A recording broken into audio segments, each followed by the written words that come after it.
Coba Allah sendiri kalau nyebut nabinya itu, hitung saja. Laqad ja'akum rasulun min anfusikum. Jadi rasulun min anfusikum. Seorang rasul yang sejenis dengan kamu. Terus azizun, orangnya sangat terhormat. Alaihi ma'anitum, rasul ini siap menanggung apa yang kalian tidak mampu. Kowe ra bakal mlebu swarga baru kaya syafaate Nabi akhirnya mlebu swarga. Kowe ra kelar korban, Nabi tahu mengorbankan kita semua.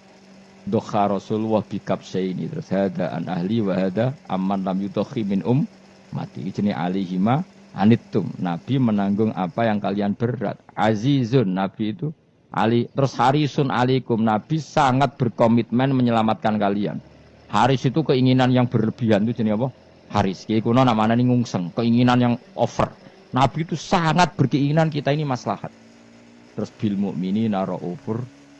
Allah yang zat yang super saja kalau nyebut nabinya nyifati sebanyak itu.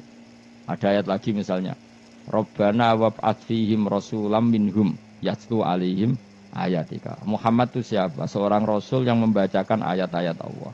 Wa yu'allimuhum, seorang rasul yang mengajari mereka Alkitab wal hikmah. Wa yuzakkihim, seorang rasul yang membersihkan akhlak-akhlak kita.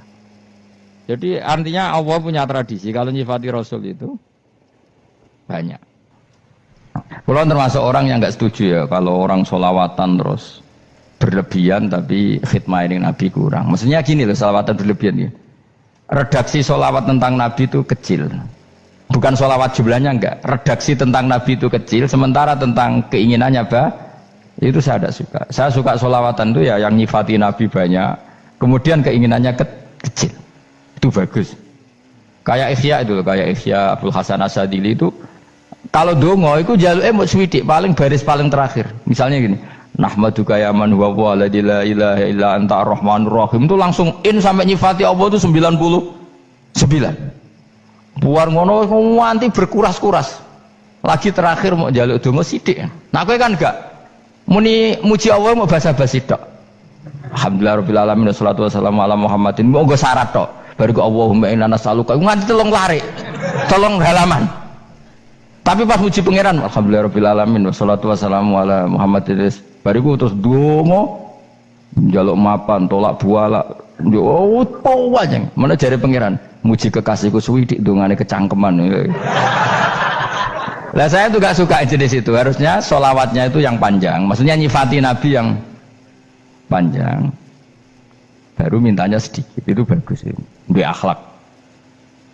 Makanya saya diantara sholawat yang senang itu sholawatnya Habib Ali Al-Habsyi yang ngarang Simtutura. Kalau beliau baca sholawat itu sholatan yattasilu biha ruhul musolli alaihi bi fayam basitu fi qalbi sirru nuri ta'alluqi bi wa hubbi wa yuktabu biha bi inayatillahi ta'ala fi hisbi. Jadi dia baca sholawat itu, ya Allah berikan sholawat kepada kekasihmu Muhammad. Dengan sholawat ini rohnya saya, musolli itu rohnya saya yang membaca sholawat, bisa sambung dengan rohnya Rasulullah. Dan setelah sambung saya terhitung sebagai orang yang mencintai Rasulullah. Dan saya berharap dari cinta itu saya tertulis sebagai umatnya. Nah, aku kan enggak mau sholawat itu mau saya termasuk orang yang enggak saya loh ya. Tapi ya tetap baik dibanding nganggo primbon ya satu sholawatan ya. Tapi boleh punya etika lah dengan Rasulullah itu. Kalau dongo nyifati Nabi yang banyak, ya baru keinginan. Kan banyak tuh sholawat yang seperti yang saya misalnya di kitabnya Sayyid Muhammad ada Allahumma sholli ala sayyidina Muhammad nuri kalam alladzi. Wah nyifati Nabi itu sampai panjang lebar baru menceritakan hajatnya. Kalau kamu kan enggak nyifati Nabi basa-basi, mau sidik malah kadang orang misalnya ala Muhammad. Kok ala Muhammad muni Sayyidina aja disoal. Masalah terus dari kudungannya apa? Panjang. Saya termasuk yang enggak setuju karena itu menurut saya kurang etika. Makanya Rasulullah itu kalau berdoa kalau sudah nyifati Allah, coba tak beri satu contoh saja doanya Nabi. Alhamdulillah hamdan yuwafi ni'amahu wa yukafi'u mazidah ya Rabbana lakal hamdu kama yanbaghi li jalali wajhika 'azimi sultanik. La nuksi sanaan alaika anta kama asnaita ala nafsik. Itu sudah berapa itu nyifatin itu belum doanya tuh. Nah kamu kan enggak Allahumma alhamdulillahirabbil alamin Allahumma ya Allah di hajati wes gremeng itu seramu tuh kan. Jangan gak bakat wali.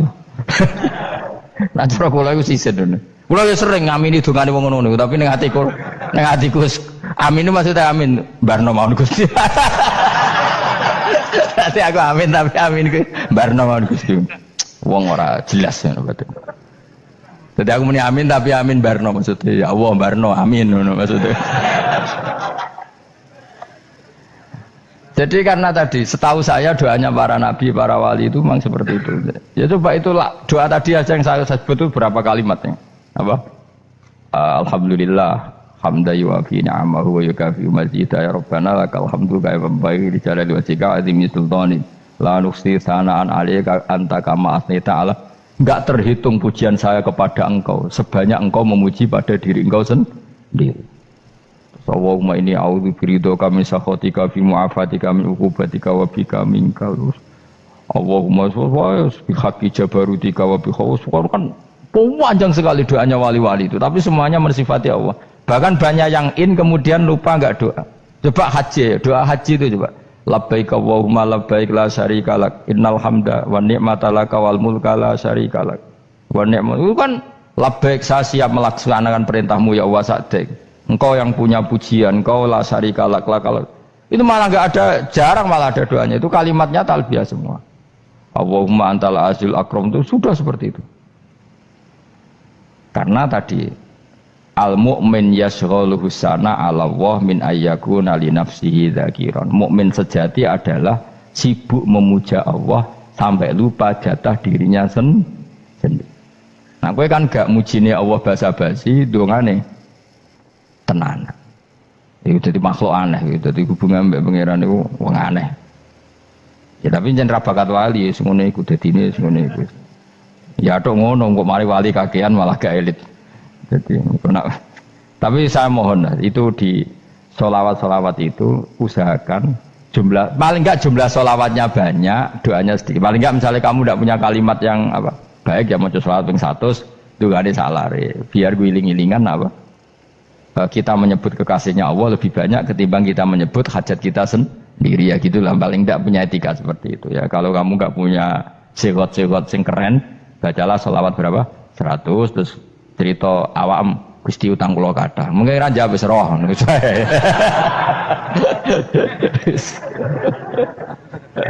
Tapi kan kita menyebut kekasihnya sampai 100 nyebut utang bisa. No cowok nyebut kekasih bisa nyebut utangnya 100. Berarti yang sampeyan ditakoki pangeran, kowe nyebut kekasihku piro pisan, nyebut utang 100 dasar rayu utang ngono-ngono kan. Ya ada, saya termasuk orang yang nggak setuju tadi. Jadi kalau apa redaksi sholawat cari yang mujinya Nabi lebih apa?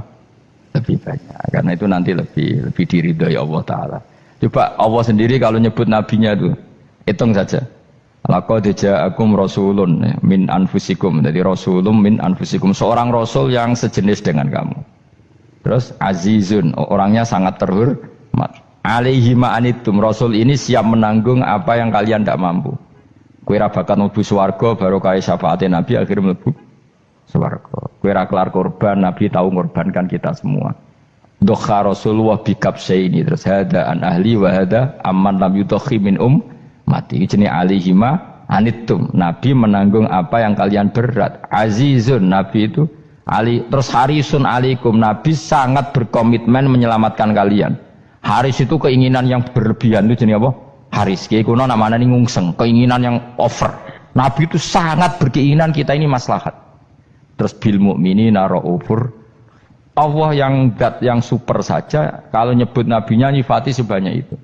Ada ayat lagi misalnya, Rabbana wab'ats fihim rasulam minhum yatlu alaihim ayatika. Muhammad itu siapa? Seorang rasul yang membacakan ayat-ayat Allah. Wa yu'allimuhum, seorang rasul yang mengajari mereka Alkitab wal hikmah. Wa yuzakkihim, seorang rasul yang membersihkan akhlak-akhlak kita. Jadi artinya Allah punya tradisi kalau nyifati rasul itu banyak. Juga nyifati orang-orang sekeliling rasul. Makanya menurut saya madhab Syiah itu enggak pas. Karena Allah kalau nyifati Rasulullah itu jika nyifati orang-orang di sekeliling Rasulullah, dan itu dengan pujian, yaitu Muhammadur Rasulullah walladzina ma'ahu asyidda walal kufar ruhama'u bainahum tarahum ruk'an sujada yabtawuna fadlan minallahi warid wa nasimahum fi wujuhim min atharis sujud. Itu kan panjang sekali dan orang-orang sekeliling Muhammad adalah begini. Kayak apa Allah muji para ashabu Rasulillah? Masa kita ikut kelompok yang menghina ashabnya apa? Rasulillah. Makanya kita tetap madzhab ahli sunnah apa? Wal jamaah, yaitu mencintai semua sahabat karena Allah saja yang Tuhan mensifatinya dengan sehormat itu, mensifati apa? Ashabu Rasulillah, disifati orang-orang yang saling kasih sayang sama orang mukmin. Tarahum ruk'an, sujud dan komitmen hidupnya untuk rukuk dan sujud. Simahum fi wujuhim min asari sujud. Sudah asari sujud tidak usah diterjemah, nanti sensitif. Cuma setahu saya asar sujud itu nanti setelah di akhirat orang sering sujud itu jabahnya itu ada nurnya. Tapi kalau ada yang nafsirkan asari sujud itu warna tertentu ya semboy. Itu sensitif. Yang jelas asari sujud itu ya sudah seperti itu. Seneng kamu kok kasut. Kowe nyen provokator, nak ono apa ya? Ada hal yang begitu terus mau berlebihan. Uteke ya khisimun. Nah, kalau ada kepentingan pokoknya ayat si mahum fi wujuhim min athari sujud, bahwa dalam jabahnya itu ada asaris sujud. Itu masyhur kan, saya terangkan ya, tapi jauh sensitif loh, biasa wae. Suatu saat Rasulullah itu ngendikan begini, nanti saya kata Nabi akan nyafaati kalian semua. Sahabat-sahabat tanya, ya Rasulullah dengan sekian miliar orang bagaimana kamu mengenali kita? Saya ulang lagi, suatu saat saya nanti akan nyafaati kalian karena saya kenal kalian. Maksudnya di akhirat. Ya Allah, di akhirat. Terus sahabat tanya, ya Rasulullah bagaimana engkau mengenali kita sementara nanti di akhirat bermiliar-miliar orang gitu. Terus Nabi ngendikan gini, jika kamu punya unta dengan tanda tertentu, saya ulang lagi, jika kamu punya unta punya tanda tertentu, dalam jidatnya ada begini, dalam tangannya ada gini, dalam kakinya ada gini. Maka apa kamu bisa membedakan untamu dengan unta orang lain? Ya bisa ya Rasulullah, karena unta kita khas. Misalnya kaki depannya ada putihnya, kaki belakangnya ada putihnya, dalam baduknya ada putihnya. Terus kata Nabi, inna ummati yud'auna yaumal qiyamati hurran muhajjalin min asaril wudu. Nanti umatku, nanti wajahnya juga bersinar, tangan kakinya juga bersinar. Jadi asar itu saya pastikan secara riwayat itu akhirat, maksudnya tentang akhirat. Tapi bahwa yang di dunia ada yang memulai asar itu nggih monggo mawon. Loh itu bagus kan, artinya ekspresi percepatan. Enggak apa-apa loh, daripada kok kowe ra jelas ini gitu. Maksudnya ya orang ngetok kowe pancen jarang sujud tenan. Wis ora usah sensitif, tapi yang jelas ya nanti. Ya sampean kiamat ruang samu. Nanti hisab itu nanti kalau hitung hanya sekitar 3 jam. Hisabnya sak dunia itu hanya sekitar, karena malaikat itu tidak kesulitan sama sekali. Tak warai ya, ini nggak akan salah saya dalam hal ini karena riwayatnya sahihah. Kenapa hisab itu hanya butuh rubu'un nahar, 1/4 dari siang enggak? Anggap saja siang itu 6 jam atau 12 jam, itu aja terserah. Kalau 12 paruhnya kan 6 ya. Seperti 1/4-nya berarti 3. Itu gini. Jadi nanti di mahsyar itu kan yauma tabyaddu wujuh wa taswaddu wujuh. Yaudah yang kafir itu kelap, hilang. Wajahnya, tubuhnya semuanya gelap. Yang mukmin itu semuanya terang. Jadi sudah yang tabyaddu wujuh wa taswaddu wujuh otomatis terus ningkat. Terus pergerakannya itu delala yang tabyaddu wujuh itu ke kanan, yang taswaddu wujuh ke kiri. Maka kamu jangan punya sinar yang kelap-kelip, nanti kena bego yang karena gak jelas tadi. Maka kamu harus sinarnya yang sejelas-jelasnya, ghurran muhajjalin min asaril. Bila perlu nur kamu sampai menembus langit saat itu. Makanya ketika orang mukmin sudah nurnya ada di muka, ada di tangan, masih ngendikan Rabbana atmim lana nurona, karena takut masih kena bego tadi. Karena kalau hanya wudu tok, sikil tok kan, bayangkan di miliaran orang kan bisa agak kelihatan. Tapi kalau nurnya sampai nembus langit kan, itu siapa kok nurnya sampai, kan malaikat langsung tahu. Lane hafal Quran, alim kan insya Allah nurnya itu. Sama zaman itu masih berdoa, Rabbana atmim lana, sempurnakan nur kami. Karena nanti identifikasi malaikat berdasar tadi, kalau ada nur berarti diletakkan ashabal yamin, kalau nggak ada nur ashabas shimal. Nah malaikat yang dibawa bigo itu kira-kira detail gak? Dugaan saya kalau kelap-kelip pasti kena simal. Wah ini partai kiri mesti kan. Pemenang yang wudhunya mau dulet sirah tok sidik. Karena anak madzhab Syafi'i. Sebetulnya meskipun tuh sebaiknya kalau basuh sirah itu kabeh ben ora kelip mana aneh pepesan terus dulat-dulit tok. Iku soben ya kelap-kelip. Ya sudah ya. Setelah itu kata ngendikane pangeran yu'raful mujrimuna bisimahum fayukhadu bin nawasi wal aqdam. Orang-orang pendosa kelihatan maka diletakkan di kiri. Nah sama yang orang-orang baik simahum fi wujuhim min asari sujud. Jadi ayat itu jelas tentang akhirat. Tapi kira usah terus merovokasi. Seneng kamu kok ya khisimun maksudnya provokator gitu. Jadi nanti yang mukmin jelas nurnya. Lah nur ini nanti dengan kadar iman kamu, perilaku kamu. Ada yang kelap-kelip, ada yang. Nah, yang kelap-kelip ini orang kena bigo itu tadi. Nanti setelah kena bigo ikut ashabis simal, yang kelap-kelip disortir lagi malaikat yang bagian detail kan ada nanti. Nah, ini terus ditubir neraka. Yang kafir benar-benar neraka, yang ini ditubir neraka. Nah, itu nanti ini yang ngel-ngelok Kanjeng Nabi digoleki ya ini itu. Mana sakit Kanjeng Nabi, mana ono kiai soleh darani, nek iso soleh dhewe sakit Nabi mergo terus goleki endi umatku sing kelep-kelip terus dicari disyafaati. Ya imma langsung dituruti Allah wa imma diumbasik ning neraka. Ya terserah rencanamu piye kon aku. Tapi yang jelas apa? Kiamat itu cepat sekali karena tadi ada identifikasi tadi. Makanya hanya cukup 3 jam karena tadi yang jelek kelihatan jelek, yang baik kelihatan baik. Makanya cepat. Ya araful mujrimuna bisimahum, orang pendosa dikenali lewat alamatnya yaitu taswaddu apa? Wujuh. Kalau orang baik dikenali lewat tabyadu wujuh. Nah terus setelah nyingkir, ini ngono tak warai kiamat. Setelah nyingkir itu faduri babenahum bisuril lahu bab. Setelah tersingkir tadi terus lalu ada pintu penghalang, pintu pemisah. Nah pintu pemisah tadi yang sisi kanan langsung jadi surga, yang sisi kiri jadi neraka. Itu disebut faduri babenahum bisuril lahu bab batinu fi rahmatu wa dhahiruhu min qibalihil adzab. Yang pintu arah kanan otomatis wilayah surga, yang pintu kiri otomatis wilayah neraka. Nah problemnya ketika penutupan pintu itu dah yang kelap-kelip itu katut kemana ini yang makanya kamu jangan malok partai yang apa kelap-kelip yang nggak jelas itu koalisi kemana ya? Kalau partai besar kan iso nyalon presiden, partai kecil ini kan ikut mana ini kan sing sak ngisore 1%, 2% ini kan repot. Loh coba misalnya nur kamu 2%, berarti gelap kamu kan 98%. Kira-kira malaikat mengkategorikan kemana coba? Ayo jawab. Gelap. Loh kok ada semangat Pak. Padahal itu bagian dari kamu. Kalau satu tubuh itu sinarnya hanya 2%, kira-kira kategorinya itu partai gelap, partai terang. Waduh semangat kok ya ini. Berarti kegaruk kemana? Kiri. Tapi bisa saja malaikat cara berpikir gini. Tapi kok ada cahayanya ya? Padahal kata Allah, yang bercahaya ashabul yamin. Kan nggak ada bilang cahaya terang. Bisa saja malaikat, alhamdulillah berpikir begitu.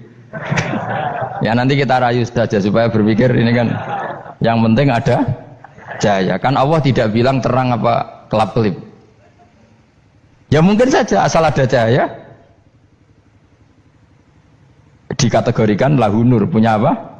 Nur. Tapi yang jelas saat itu pun yang sudah punya cahaya masih berdoa Rabbana atsmim lana nurona. Ya Allah saya mohon sekali nur-nur kami sempurnakan. Jadi ini saya bantu teman-teman yang hafid-hafid supaya tahu maknanya ya, dan yang nggak hafid ya dengar ya. Kalau nur itu penting, makanya Nabi itu kayak apa? Nabi itu orang super itu kalau ngendikan awamat almin fauqi nuran wa min tahti nuran wa an yamini nuran wa an simali nuran, sampai terakhir Nabi masih mendoa untuk dirinya waj'alli nuran, dan semua tubuh saya jadi nur. Saya Nabi sudah gitu, ya Allah jadikan sisi depanku nur, belakang kami nur, kanan nur, kiri nur, terakhir itu apa? Waj'alni nuran, dan doa semoga semua tubuh saya jadi itu termasuk doa yang sering saya baca. Karena saya takut kelap-kelip tadi, ini bahaya ini kalau malaikat Saya tidak tahu cara berpikir malaikat tadi. Apa ngitung 98% maka dikategorikan apa? Gelap. Apa dihitung nurnya saja? Wong instruksinya Allah kan yang ada nur, ashabul yamin. Meskipun kelap-kelip kan punya nur. Saya tidak tahu nanti ikut 2% ikut mana kalau di partai koalisi itu? Ya, ikut yang menang biasanya, ikut yang apa? Ya paham ya, makanya saya mohon kalau wudhu itu usahakan sempurna, terutama wudhu sholat. Kalau nggak wudhu sholat itu sebaiknya nggak sempurna, supaya ada bedanya wudhu sholat sama wudhu tidak sholat. Rasulullah itu masyhur gitu ya, Rasulullah itu kadang tawaddu'a wudhu'an khafifan, wudhu yang sederhana, yaitu hanya sekali-sekali dan tidak sempurna. Ketika ditanya as-sholat ya Rasulullah, tidak. Misalnya saya habis makan, mau tidur, biasanya ya wudhu, tapi tentu tidak perlu sesempurna kayak wudhu sholat, biar ada bedanya. Rasulullah juga gitu, beberapa kali beliau wudhu tapi tidak sesempurna wudhunya untuk sholat. Masyhur itu di riwayat tawaddu'a wudhu'an khafifan duna wudhu'ihi lis sholat. Tapi kalau wudhu untuk sholat asbaghal wudhu, menyempurnakan wudhu. Jadi supaya ada bedanya wudhu sholat dan wudhu tidak sholat. Saya gak wong sore ngaji podo kabeh. Abu Bakar ya gitu. Ana wong poso sunat kok nyediakno buka dimarahin. Istrinya pernah nyediakan buka beliau untuk puasa sunat. Itu embernya dipecahi Abu Bakar. Ditanya, kenapa gitu? Apakah kamu akan menyaingi Ramadan? Jadi gak boleh memperlakukan puasa sunat kayak Ramadan. Ya biasa saja kalau puasa sunat tuh wah buka kolak apa. Ramadannya ya iri tuh, ini gimana kok saya disaingi ini. Jadi kabeh itu ada proporsinya, ada apa? Makanya megang Quran ya wudu, megang wudu. Nah, kabeh gitaran terus wudu, pengiran tersinggung. Piye kok menjegal gitar wudu? Jadi gak boleh kebaikan disaingi itu juga gak boleh. Bapak gue sergep wudu sampai nyekel gitar. Untuk Quran tersinggung, wah semen ibu gak sembunyi kan. Malaikat panitia kan ya tersinggung. Kabeh itu kan ada proporsinya apa? Ada proporsinya.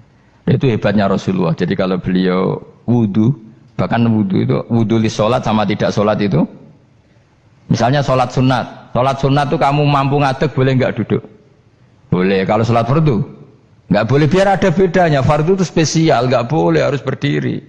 Kalau sunat pun harus berdiri. Fardu tersinggung, iya sunat kok nyaingi aku kan gitu kayak. Ya makanya sholat fardu wajib berdiri ya. Sholat sunat boleh duduk meskipun mampu loh ya. Nggak boleh sama. Sholat sunat pun harus berdiri. Berarti ada sunat menyaingi fardu. Ya jelas ya. Jadi aturan main itu harus jelas. Nggak boleh. Makanya Abu Bakar itu nggak mau kalau ada orang puasa sunat kemudian apa?